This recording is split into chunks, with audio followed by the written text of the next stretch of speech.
Carolina.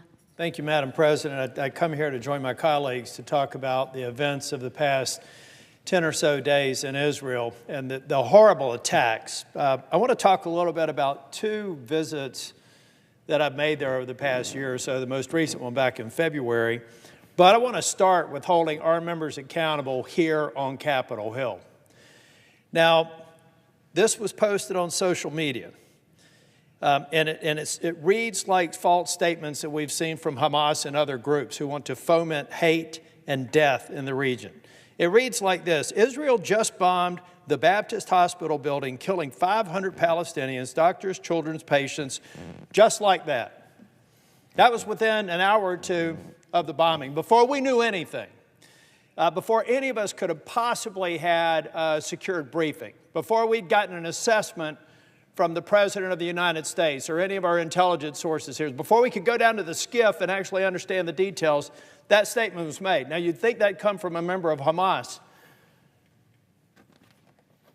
but it came from a member of our Congress.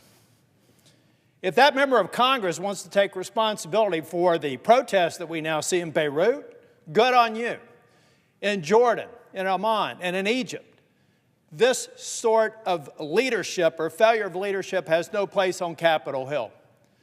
Now I want to talk about why I think Hamas is evil and why Iran's a part of this and why this is not surprising that the very details of this attack took place.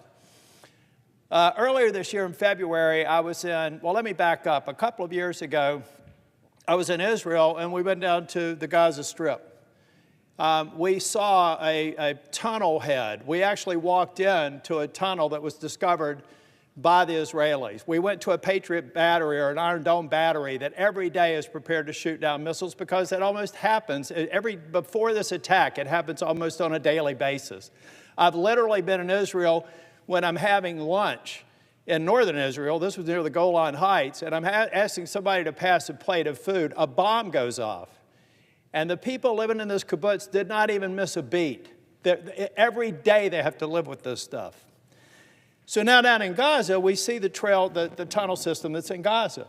If you go north to the Lebanese border, you will see an entire network of tunnels that the Israelis identified just in time.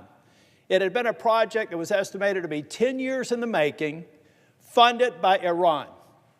Hezbollah is in Lebanon. Hamas is down in Gaza Strip. They had developed these tunnel networks, and they were prepared to do the same thing in northern Israel that we saw in southern Israel over the past week and a half.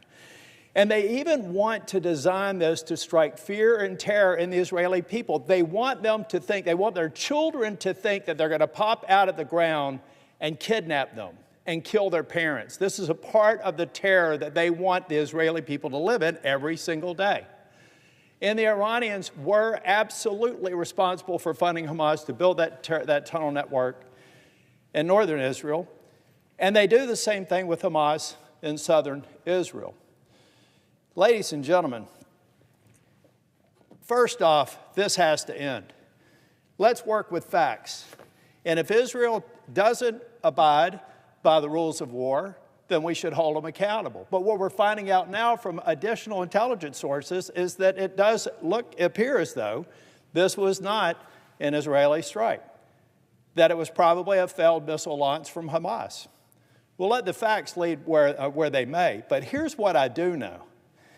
This congressional members and others, before they can actually stand up for the Palestinian people, who I believe the majority of whom are good people who want to live free and live in democracy, they have to recognize that Hamas is evil, every single one of them, from their leadership down to their rank and files, to the ones who flew the ultralights in, to the people who came out of the tunnels and murdered over 1,200 people.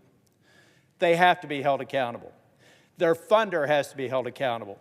Their strategists in Iran have to be held accountable. And we in the United States have to stand by Israel and by freedom-loving Palestinians and freedom-loving members of the Middle East. But we cannot let this go. We cannot let this evil go unchecked. And we have to stand by Israel, and we have to make sure that we do everything we can to educate the American people on the facts and disabuse them of any notion that this congressional member or anyone else has any place in communicating that misinformation to the American people and across the world. And the violence that can come from making people believe that, they have to own.